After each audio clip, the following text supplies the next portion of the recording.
Olá, amigos, boa noite.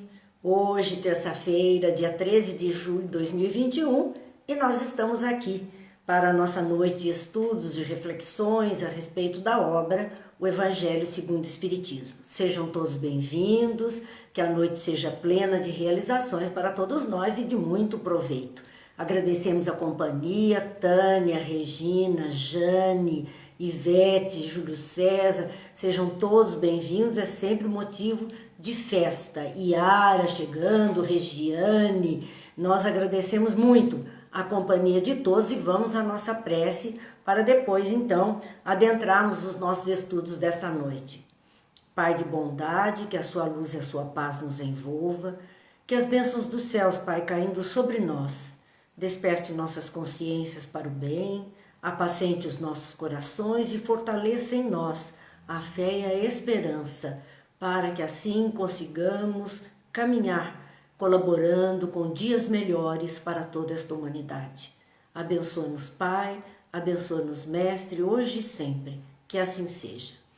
Então, amigos, muito grata, Rosana, que está conosco também, Cida, agradecemos muito a companhia de todos e vamos ao nosso estudo do Evangelho.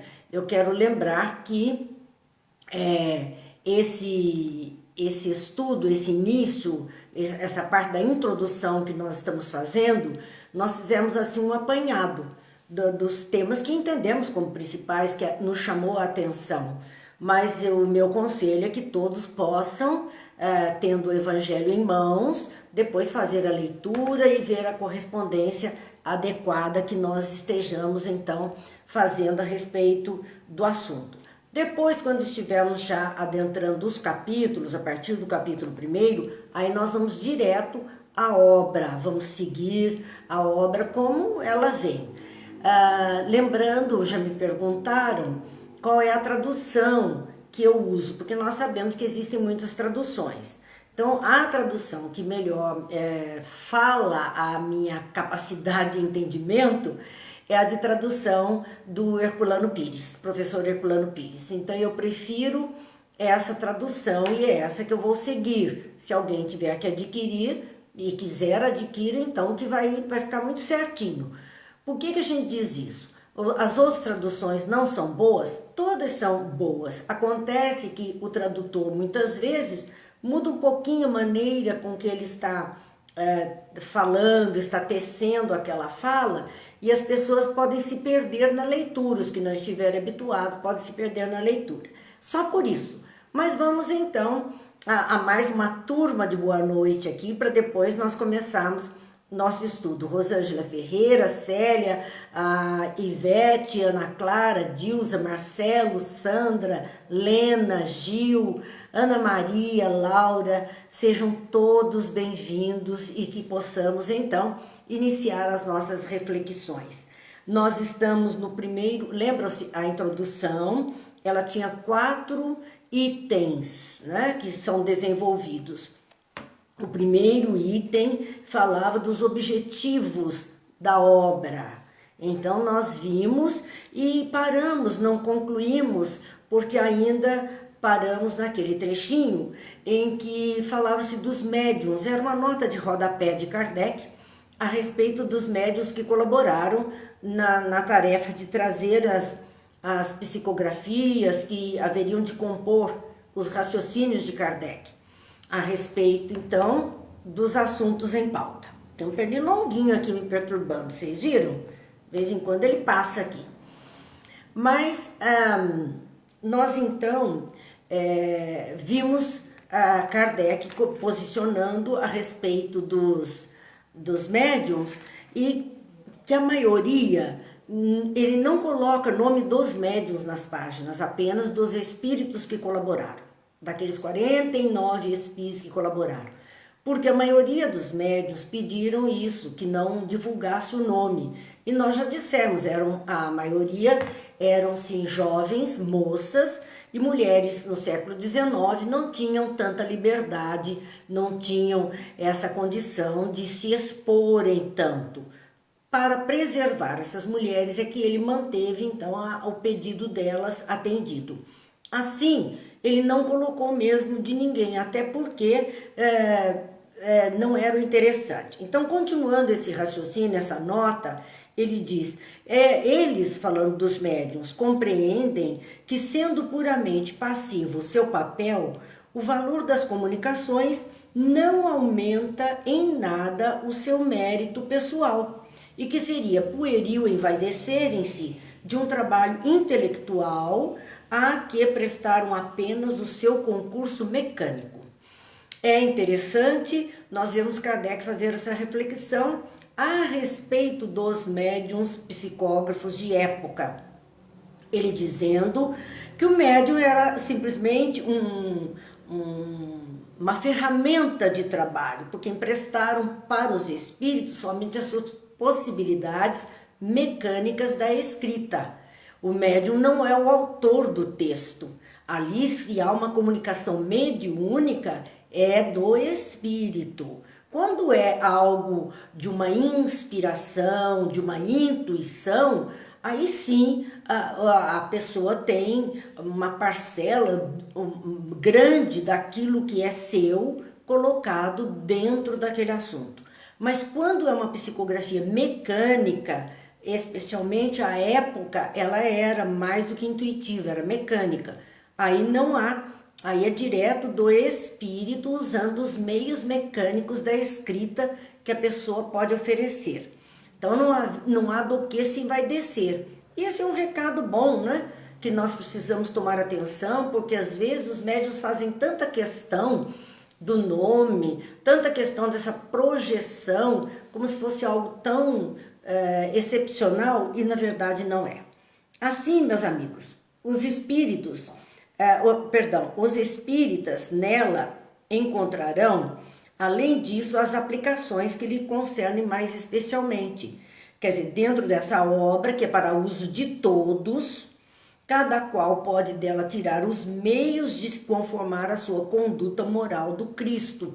Por isso que disse que o ensinamento moral que o Evangelho traz serve a todas as pessoas indistintamente, independente de religião, porque os ensinamentos de Jesus são para o bem viver, a harmonia, a paz, a manutenção da ordem, e isso se presta a toda e qualquer religião e até a quem não tem religião.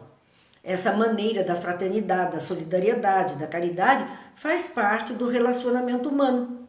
Então, por conta disso, é que nós temos que ter essa atenção. Agora, aos espíritas, tem algo mais? Interessa mais alguma coisa? Ele diz: os espíritas, nessa obra do Evangelho, encontrarão, além disso, que é a conduta moral do Cristo, o relato da conduta moral do Cristo, né, nos ensinando,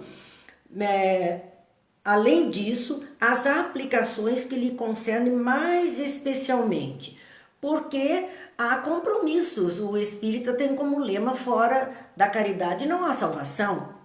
Então ele tem mais um pouquinho de compromissos de acordo com a vontade do Cristo para todas as pessoas. Nós queremos agradecer a companhia aqui da Vera, da Rosa, Brígida, da Flávia, Marília, que estão conosco também. E a gente tem tanta saudade, dissemos ontem, né? Cidinha, Terezinha, estão todos, Cleusa, Sérgio, Mauro, nós agradecemos muito, Mara, Cazuco, estão todos aqui, Edith, Ana Maria, nós agradecemos muito, porque é bom isso para o nosso coração, faz bem para a nossa alma, já que materialmente não podemos nos aproximar, espiritualmente nós podemos e vamos assim nos abastecendo dessas energias maravilhosas que vão chegando até nós e, com a graça de Deus, elas vão sendo distribuídas a tantas pessoas. Elas vão para esse éter compor uma parcelinha daquilo que é bom, que está aí para atender as pessoas. Continua então Kardec ainda refletindo nessa nota de rodapé, dizendo: as instruções dos espíritos são verdadeiras vozes dos céus, que vêm esclarecer os homens e convidá-los à prática do Evangelho. Lembrando que a palavra evangelho significa a boa nova, a novidade, aquilo que Jesus trouxe como novidade. E o que Jesus trouxe como novidade a todos nós, da época e de hoje também, era o amor.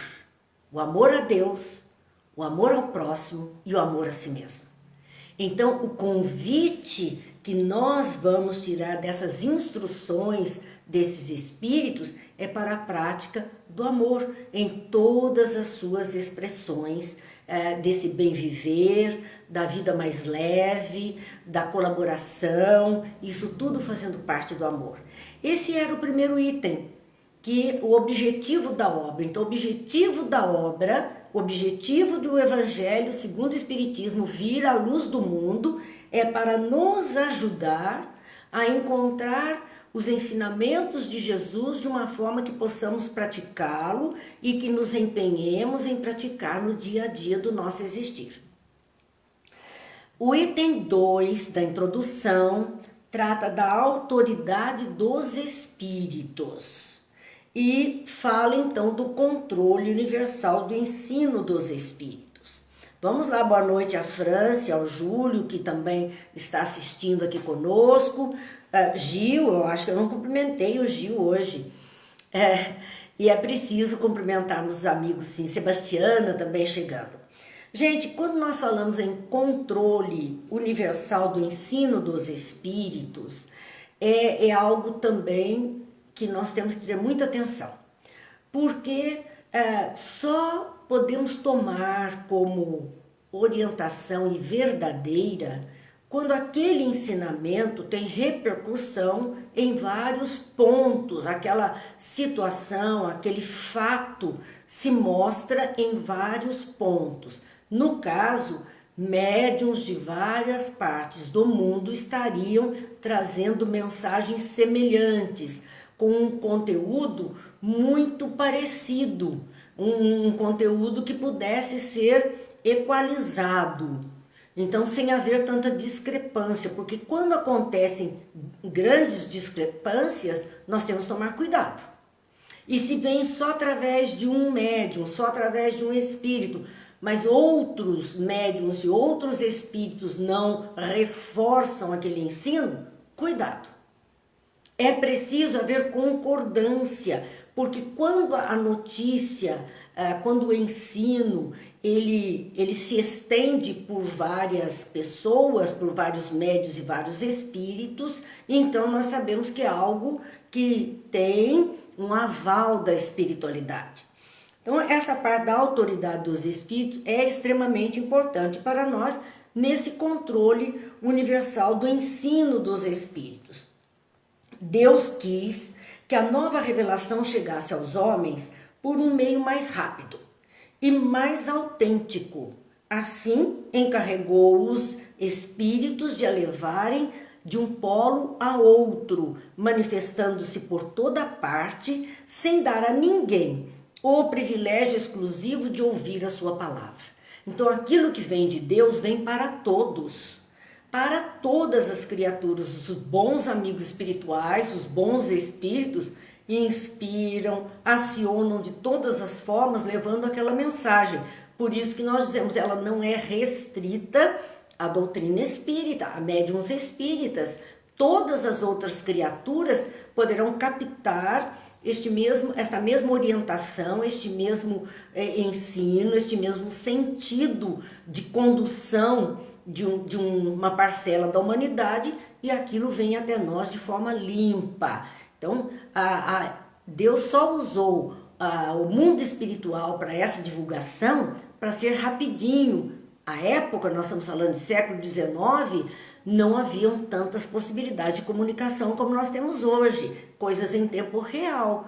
Eu estou aqui na minha casa fazendo o nosso estudo de sempre, vocês, cada qual nas suas casas, nos locais distantes, muitos em outros estados, em outros países estão nos acompanhando e em tempo real. Hoje fica mais fácil quando no passado não havia essa facilidade. Então os espíritos eram o correio mais rápido para fazer chegar a notícia em tempo hábil para que todos pudessem aproveitar mediante aquela situação que estava se apresentando. Vamos lá, Marquinho, boa noite, Cindy, boa noite. Estamos felizes com a presença de todos.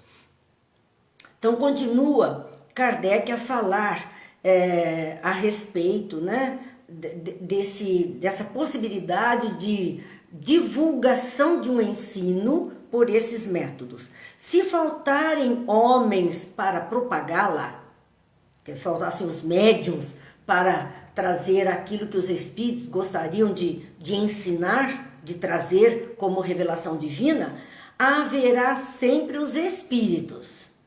Se faltar médium aqui, não se preocupe, porque os espíritos estarão trazendo, haverá espíritos que atingem a todos e que ninguém pode atingir. A todos, muitas pessoas não conseguem atingir toda, ainda a época, muito mais, né?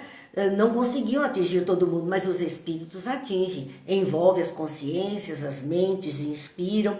Os espíritos comunicando-se por toda parte, todos os povos, a todas as seitas e a todos os partidos são aceitos por todos.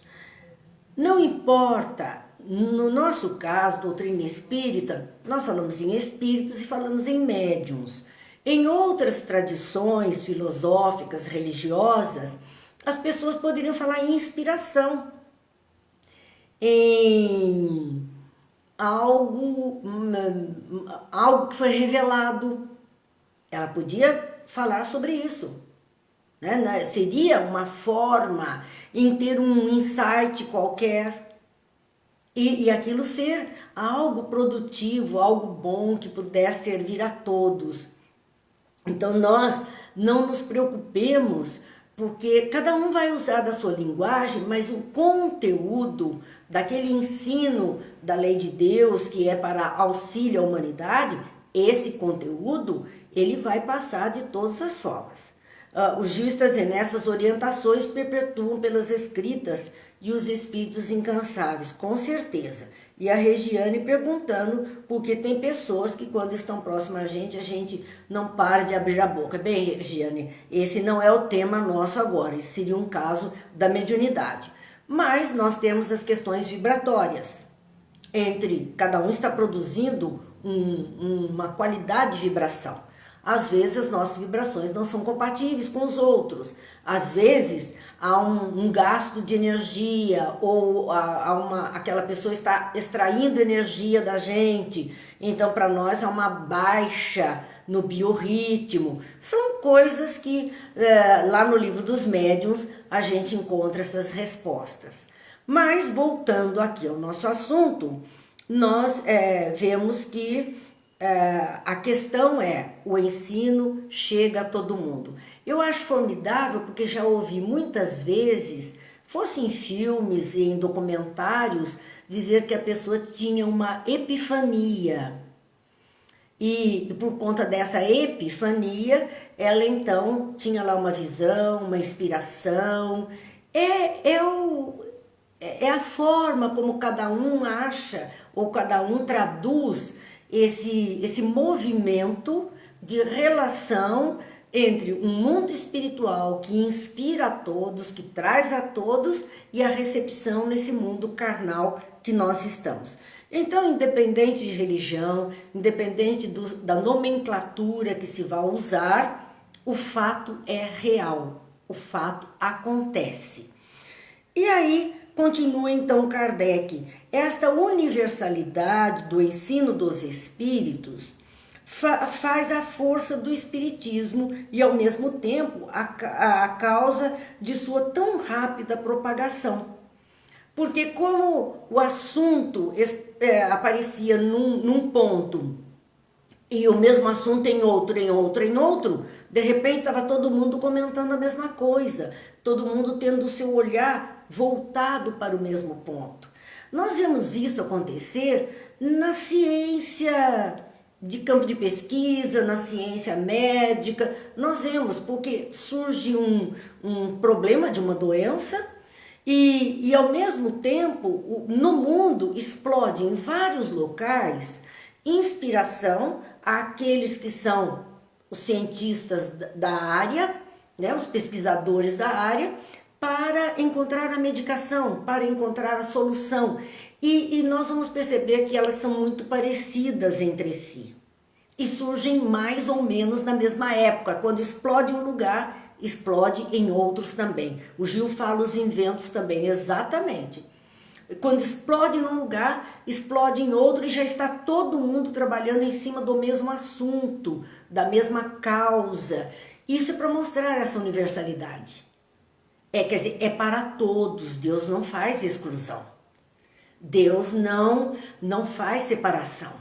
É para todos os seus filhos, é para toda a humanidade do planeta Terra que possa então aproveitar aqueles ensinos. Cada um vai vestir, vai colorir com as suas tintas, mas o ensino, a base é a mesma.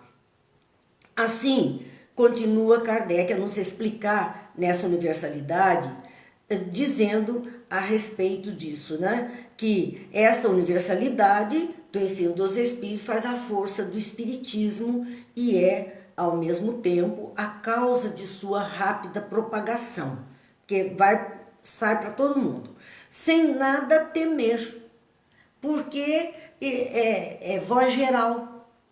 Aí todo mundo se interessa, aí todo mundo pesquisa, todo mundo procura. Então é uma voz geral.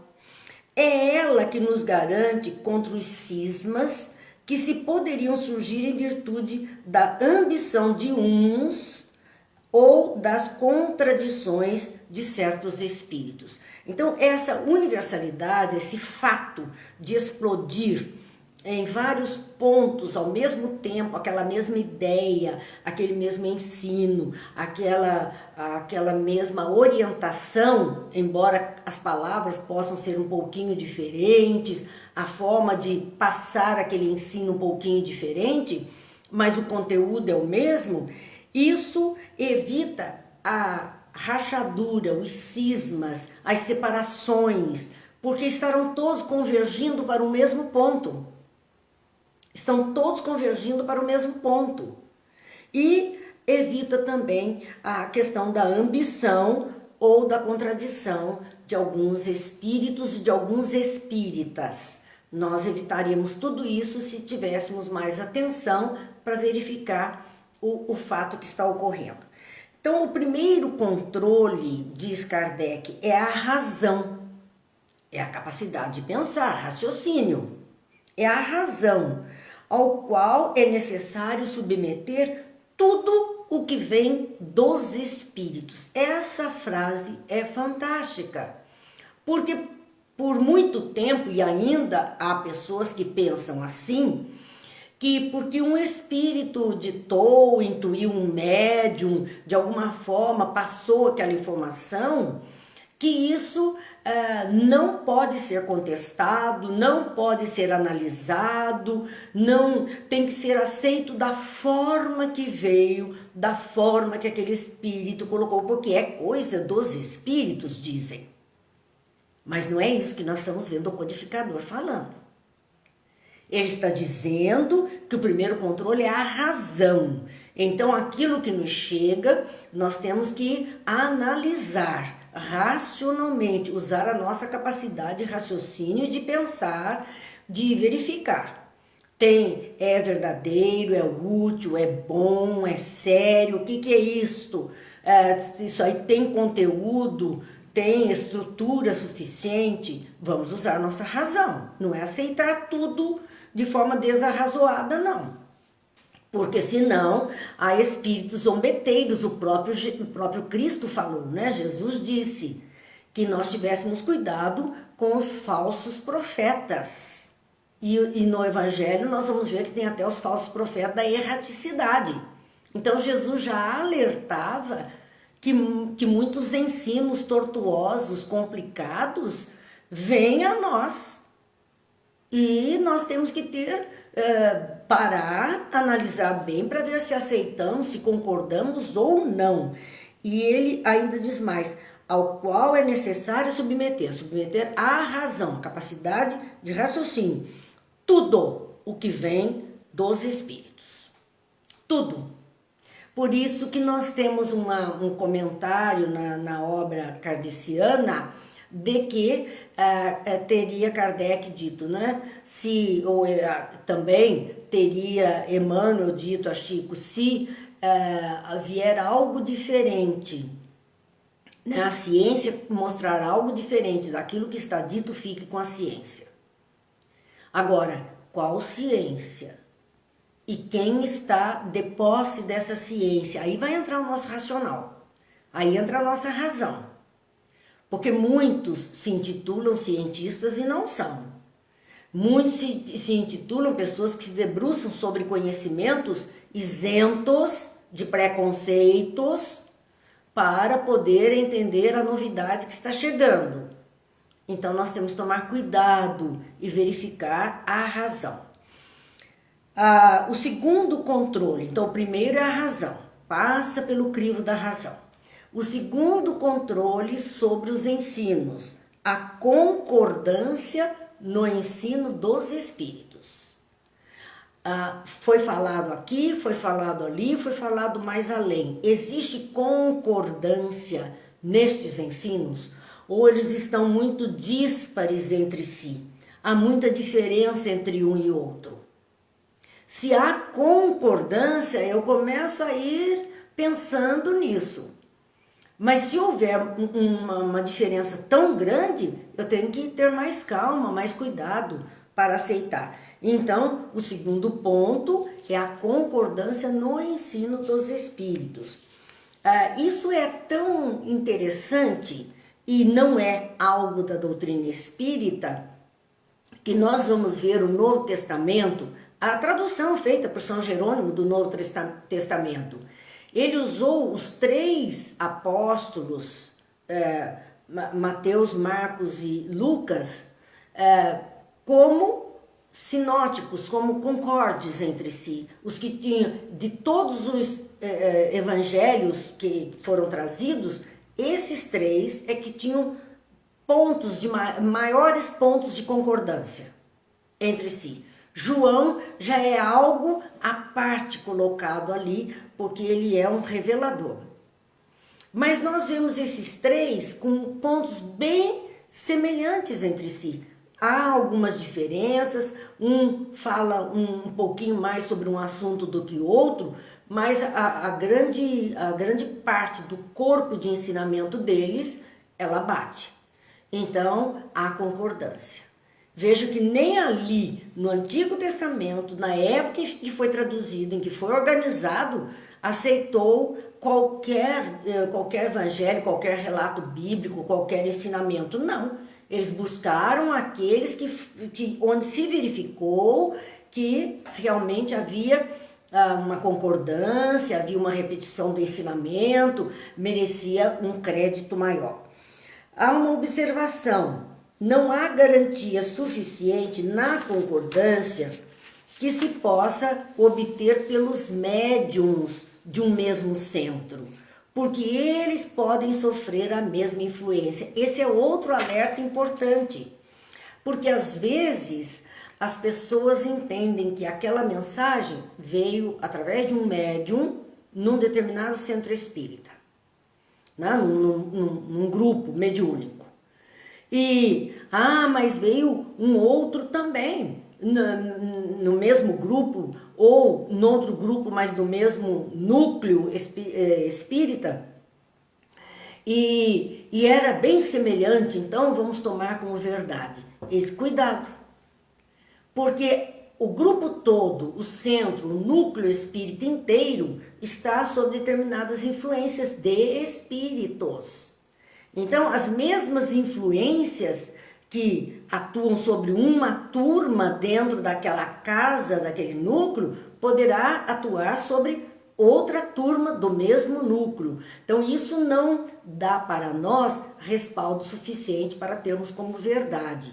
É necessário que para fazermos essa comparação, nós tenhamos numa casa, em outro local, em outra cidade, em outro país, os mesmos ensinamentos, para que daí a gente possa então entender, tomar como verdadeiro, porque aí não estarão sob as mesmas influências. Então nós precisamos tomar atenção com tudo isso, gente, com tudo isso. A única garantia nessa universalidade, para nos dar um pouco de segurança sobre a veracidade daquilo que foi trazido.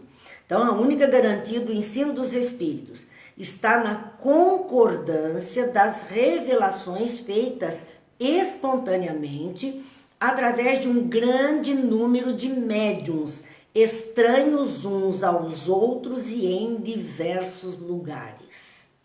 Então, se há uma concordância sobre o assunto,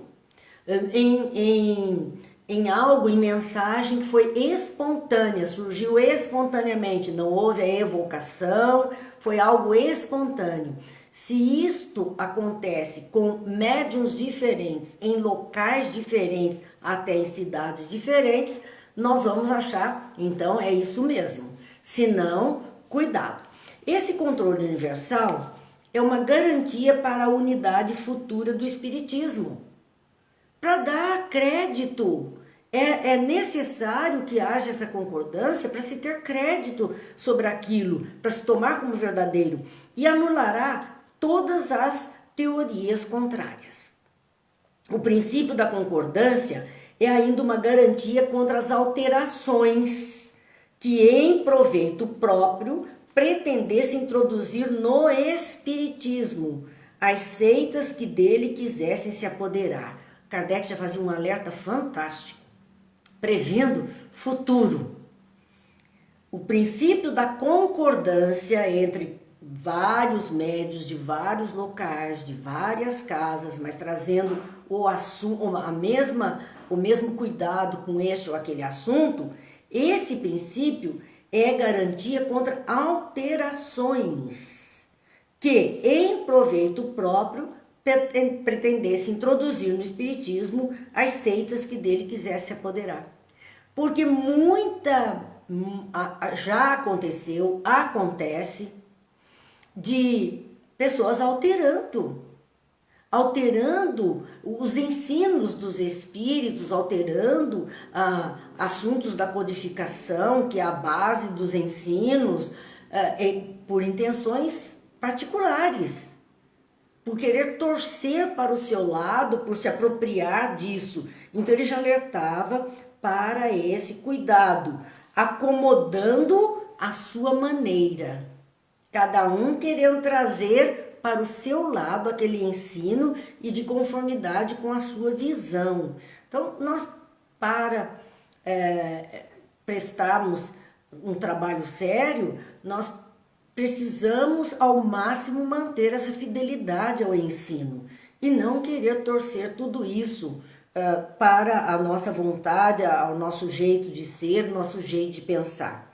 Porque muitas vezes as pessoas usam até das palavras dos ensinos, torcendo para assuntos que ela gostaria de introduzir ou de discordar de outro, e vai se usando dessa palavra para poder fazer isso. Os espíritos, através da universalidade dos seus ensinos, farão cair toda modificação que se afaste da verdade. A mentira, diziam os antigos, tem perna curta. Dizia que logo ela ia ser descoberta, ela ia ser pega.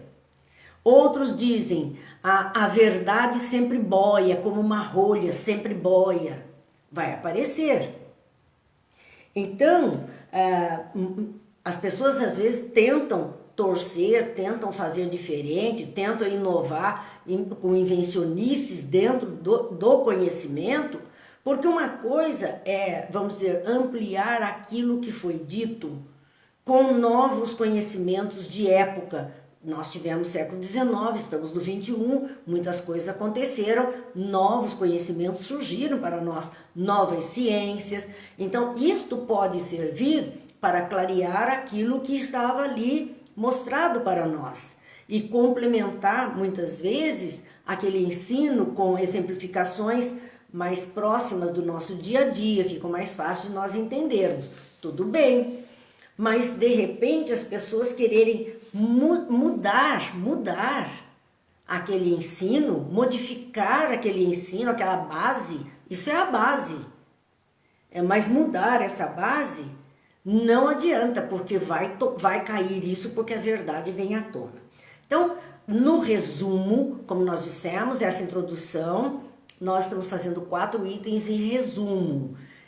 Vocês vão ver no próprio Evangelho segundo o Espiritismo que o item tem vários parágrafos. Então é bom reler, nós fizemos um apanhado para facilitar o nosso raciocínio, entendendo o que era então a proposta do Evangelho segundo o Espiritismo. O terceiro item que vem a nós, Kardec intitulou como Notícias Históricas.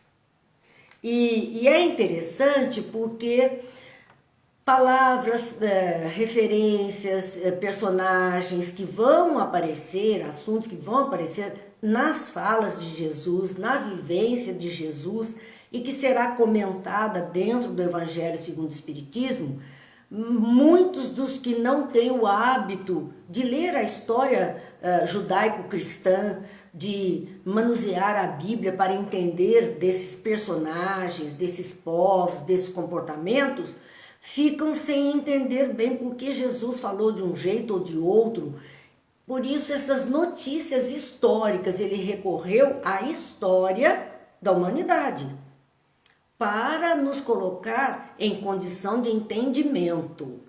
Por isso que nós temos que ter essa atenção de que é preciso sim ter o conhecimento da história, é preciso ter conhecimento de vocabulário, não que isso exija doutor em história ou doutor em linguística, não é isso não. Mas é um mínimo, nós não podemos ter preguiça de procurar para podermos nos situar e entender por que aquilo foi falado, a quem foi falado.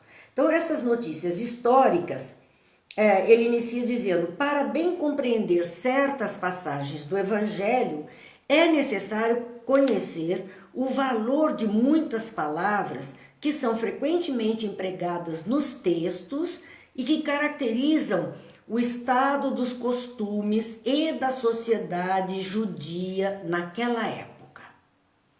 Então vamos lá e vamos procurar conhecer.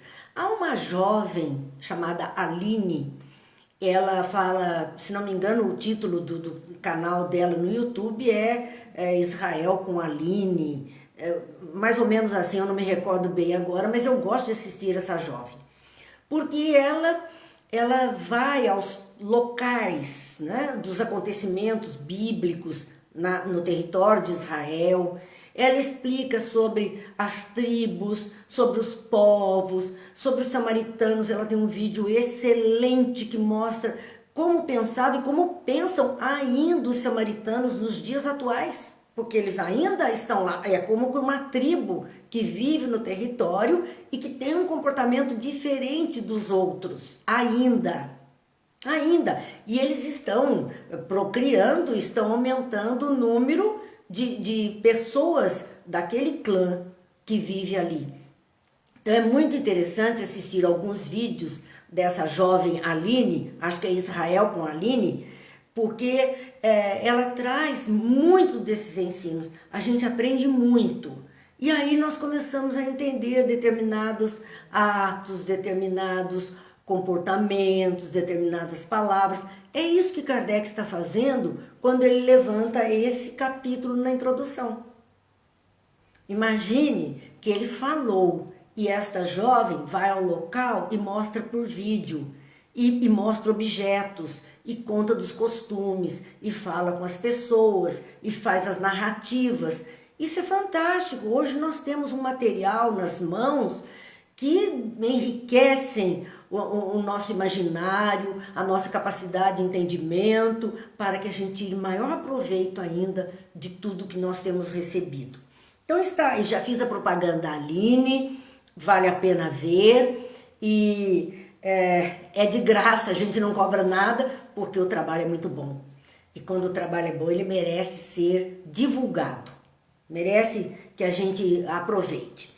Então está aqui, e para compreender isso, é que ele faz esse levantamento, porque são palavras frequentemente empregadas nos textos e que pertencem a esse universo judaico que nós não temos habitualmente o conhecimento, a possibilidade de entendimento disso. E o que diz então nesta questão, né? Essas palavras não tendo para nós o mesmo sentido. Não tem para nós o mesmo sentido. Olha, o Evangelho segundo o Espiritismo tem um capítulo fantástico chamado A Estranha Moral, que analisa alguns versículos do Novo Testamento, de falas de Jesus, onde diz, mas será que Jesus falou assim mesmo? Porque há versículos do tipo, aquele que não odiar seu pai e sua mãe não é digno de mim. Imagine o que Jesus está dizendo, que nós temos que abrir mão da família, odiar os nossos pais para podermos segui-lo? Não pode ser isso. Isso não é compatível. Olha o nosso racional entrando em cena. A razão nos diz que isso não é compatível com aquilo que sabemos de Jesus. Não pode ser essa a interpretação. Então, há que entender o que significava odiar. A expressão que para nós é traduzida como odiar, há que se entender esta palavra lá, na época, para a gente, naquela língua, naquele povo, para entender o que é que verdadeiramente Jesus falou. É isto que vai nos enriquecer o conhecimento. Então, nós precisamos, sim, ter sempre esse alerta. E é por isso que Kardec diz, essas palavras, não tendo para nós o mesmo sentido, foram quase sempre mal interpretadas, gerando algumas incertezas. A sua compreensão explica o verdadeiro sentido de certas máximas. Então, quando nós compreendemos aquela palavrinha-chave, nós vamos entender o sentido daquela fala de Jesus, aquele conteúdo que está ali. E ali ele passa a falar dos personagens que são parte dessa narrativa dos ensinos de Jesus, e ele começa pelos samaritanos. Eu falei que a Aline tem um excelente vídeo a respeito dos samaritanos, dos costumes deles até hoje. Ela fala da época e mostra hoje. Então, aqui Kardec falava para que a gente entenda, porque existe uma briga entre os samaritanos e os judeus. Lembram-se que a mulher samaritana, ela disse para Jesus que ela não podia nem dar água para ele. Se você está me pedindo água, quer dizer, um judeu falando comigo e pedindo água do meu poço? Por que essa mulher falaria assim com ele? Então nós temos que entender esses costumes para poder saber a lição que está sendo passada. Quem eram os samaritanos? Após o cisma das 10 tribos que deram origem, né? As tribos se partiram, vieram os filhos de Abraão e formaram tribos. E essas tribos acabaram se separando, pegando pedaços do território. A Aline mostra muito bem isso nos seus vídeos, a divisão que foi feita entre os filhos de Abraão e porque cada um, quem ganhou que pedaço do território. Então houve uma divisão de 10 tribos. A Samaria tornou-se a capital do reino dissidente de Israel. Houve uma separação e a Samaria, que é uma região, ficou valendo como capital deste lado que se separou. Nós vamos ver que hoje a questão fica entre árabes e judeus dentro do mesmo território. E são os mesmos descendentes. E tudo isso que nós vimos acontecendo, esses conflitos, ainda está na questão da divisão de terras, de de quem é o verdadeiro dono, quem é o verdadeiro herdeiro de Deus que está ali em que pedaço. Ainda é isso. Então, nós vemos aqui a Samaria como a capital do reino dissidente de Israel. Se separou e formou um outro grupo com a capital sendo Samaria. Os samaritanos estiveram quase sempre em guerra com os reis de Judá, que era outra tribo, que era outro grupo, também todos assim, primos entre si, porque são todos da mesma origem. E eles quase sempre em guerra. É interessante que nos dias atuais, nós estamos falando agora, nós estamos falando de século 21, crianças samaritanas partilham de escola com crianças judias, aprendendo a mesma coisa, jogam futebol juntos. Já está havendo entre eles atualmente uma aproximação em alguns pontos, né, de vida social, em alguns pontos. Então havia essa separação e estavam sempre em guerra com os reis de Judá, evitando qualquer relacionamento. Por isso que a mulher samaritana diz a Jesus que era judeu: como você fala comigo? Ela evitava o relacionamento, não poderia Jesus ter ousado dirigir a palavra a ela. Construíram um templo próprio e adotaram certas reformas. Porque aí vem uma questão de qual seria o templo onde Abraão teria realmente oferecido seu filho em sacrifício a Deus. Quer dizer, quase o menino foi morto. Naquela hora, claro, houve uma interferência divina e substituiu-se o menino por um cordeiro. Os samaritanos ainda hoje comemoram esse dia, matam muitos cordeiros nesse dia, que representa o dia do sacrifício, e entendem que é o Monte Garizim, onde esse sacrifício foi feito. E em compensação, nós vamos ver lá em Jerusalém o Domo da Roca, que é aquela mesquita de cúpula dourada, aquele monumento de cúpula dourada que as fotos de Jerusalém todas mostram, onde se garante que foi ali que Abraão então fez esse sacrifício. Vejam que por uma questão de localização, eles continuam ainda divididos na sua forma de entender, o ocorrido. Então, eles construíram um outro templo para adorarem a Deus, né? E adotaram certas reformas, são mais conservadores nos compromissos religiosos que eles têm. Admitiam somente o Pentateuco. O que é o Pentateuco? São os 5 livros atribuídos a Moisés, que nós vamos começando no Antigo Testamento. Quando nós abrimos a Bíblia, nós temos Gênesis, Deuteronômio, Números, Levítico e Êxodo. São 5 obras de Moisés. Essas 5 narrativas desse movimento pelo deserto até chegar à Terra Prometida, das regras que foram estabelecidas, das guerras que eles se defrontaram, do povo, que compõem o chamado Pentateuco mosaico. E era aqui, os samaritanos adotam isso apenas, o Pentateuco mosaico. O que eles rejeitaram, que eles não aceitaram?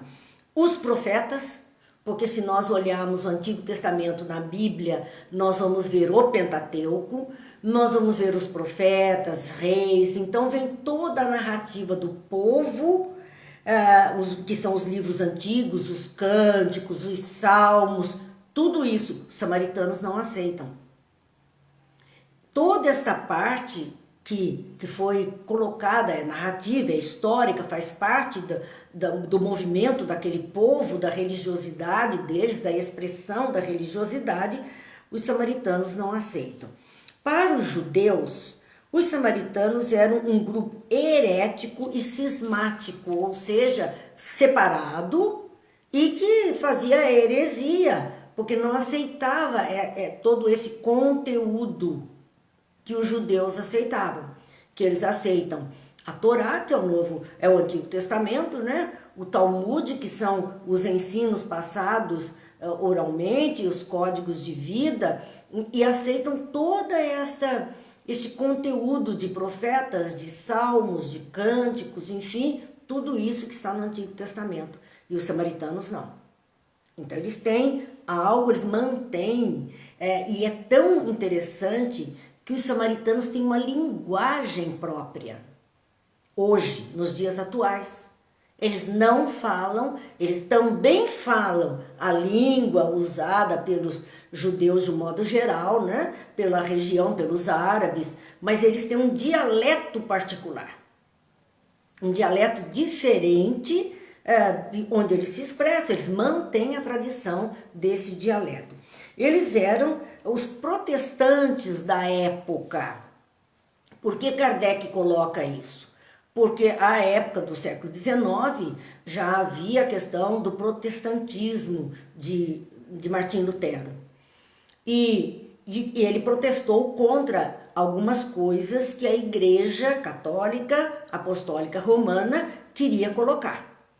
Ele não aceitou, então ele fez uma partição, uma dissidência, um cisma e se separou, porque ele era um monge da Igreja Católica, e ele se separa, levando com ele várias pessoas que tinham as mesmas ideias e que não aceitavam essa novidade que estavam introduzindo na Igreja Católica, nos rituais, nos sacramentos. Ele então mantém os ensinos de Jesus. Lutero puxa por ali e abre então o protestantismo. Ele está protestando contra aquele fato. Então Kardec diz aqui, os samaritanos eram os protestantes da época. Eles não aceitaram as novidades. Eles quiseram manter somente os livros que Moisés, atribuídos a Moisés. E nada mais depois disso. Eles não aceitavam. Ainda hoje, e isso nós estamos falando do século XIX, que são palavras de Kardec, encontram-se samaritanos em algumas regiões do Oriente. E ele coloca Naplusa e Jafa. Jafa é uma região muito próxima de Jerusalém. E nós vamos ver nesses vídeos que eu comentei com vocês toda essa vida dos samaritanos nos dias atuais, que eles mantêm a mesma tradição. Observam a lei de Moisés com mais rigor que os outros judeus e só se casam entre eles. Inclusive até roupas, trajes, eles são diferentes. Só se casam entre eles. Para que o clã vá crescendo e que tenha as mesmas tradições, o mesmo pensamento. Kardec já posicionava isso. Então, quando nós vamos ver Jesus e a mulher samaritana, quando nós vamos ver o bom samaritano, que é uma passagem que Jesus narra, de um homem que atende alguém que está caído à margem da estrada, ferido, aí nós já vamos saber quem é esse personagem, como pensava, como agia. Até nós vemos assim, a mulher samaritana acaba dialogando com Jesus, fugiu à regra. Nós vamos ver o bom samaritano acudindo uma pessoa que não era da sua tradição. Então, de uma grandeza muito notável para alguém tão rígido no seu comportamento. Então, assim nós vamos entendendo melhor porque Jesus exemplifica. Se até uma pessoa com esta condição de tanta restrição no comportamento social se apieda de alguém que está ferido e caído, olha a obrigatoriedade do levita que passou, do sacerdote que passou e que não socorreu. Jesus está dizendo isso para que a gente preste atenção. Bom, continuando então, a Kardec levanta outro grupo que vai aparecer nas narrativas, os nazarenos. Jesus era nazareno, lembra? Jesus, Nazareno, rei dos judeus, Jesus era de Nazaré. Então entram os nazarenos, que é o nome dado aos judeus que fizeram votos de conservar-se em pureza perfeita. Esses votos poderiam ser votos perenes, para toda a vida, ou votos temporários de pureza perfeita. É desse grupo que Jesus vem. É desse grupo que ele vem até nós. Essa pureza perfeita envolvia castidade, a abstinência do álcool, e não cortavam os cabelos. Por isso Jesus, com cabelo grande, eles não cortavam curtinho, deixavam grande o cabelo aos ombros. As mulheres, cabelos longos. Então, eram coisas que eles mantinham na sua ritualística, no seu modo de viver. E desse grupo também, nós vamos ver Sansão. E Sansão, vocês veem, lembram que existe até filme a respeito que a força dele estava nos cabelos.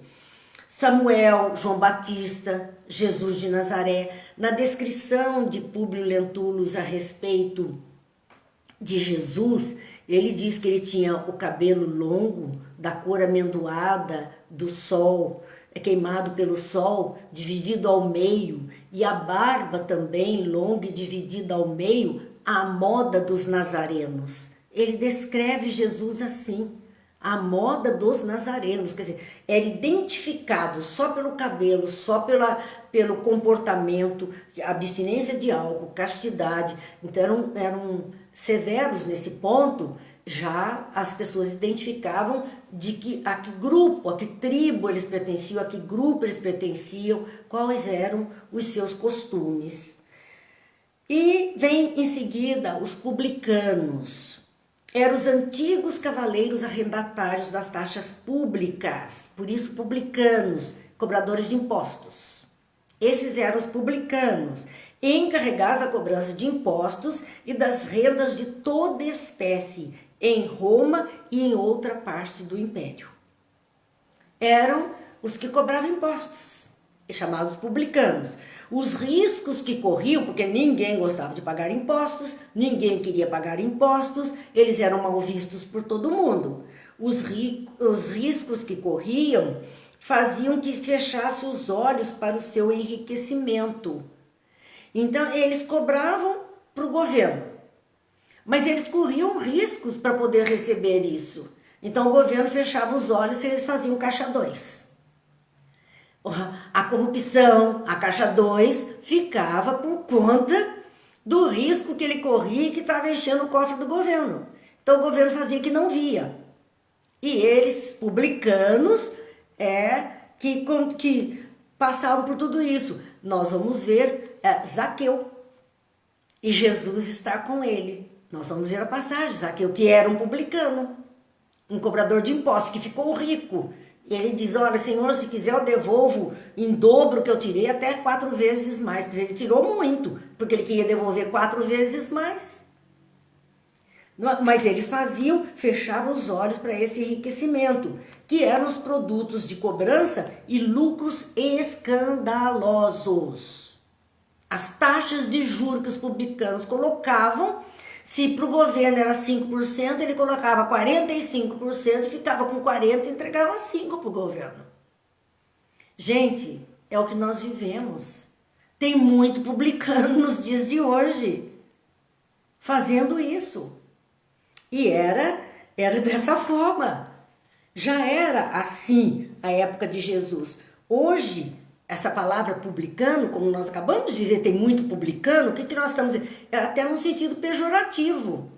É um sentido ruim de comportamento humano, para designar, e é Kardec colocando, hoje tem um sentido pejorativo para designar negociantes inescrupulosos. Aqueles que roubam adoidado. As pessoas hoje chamam de publicanos. Para os judeus, antigamente, a cobrança de impostos era tida como contrária à lei.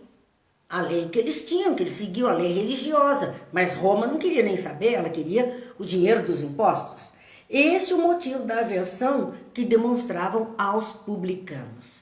E aí que nós vamos ter que parar, mesmo sem concluir esse item a respeito dos fatos históricos que nós estamos vendo na introdução do Evangelho, no capítulo 3º da introdução. Vamos parar por aqui, que teremos outros personagens para a gente conhecer. Então veja, é importante conhecermos, é importante termos ciência de tudo isso, porque daí nós passamos a entender com um pouquinho mais de facilidade, pelo menos, os ensinos que Jesus trouxe, que são registrados nos evangelhos. Então, minha gente, vamos agradecer sim a esses espíritos que nos ajudam a ter uma visão ampliada dos fatos, para que aproveitemos bem as lições no dia a dia do nosso existir.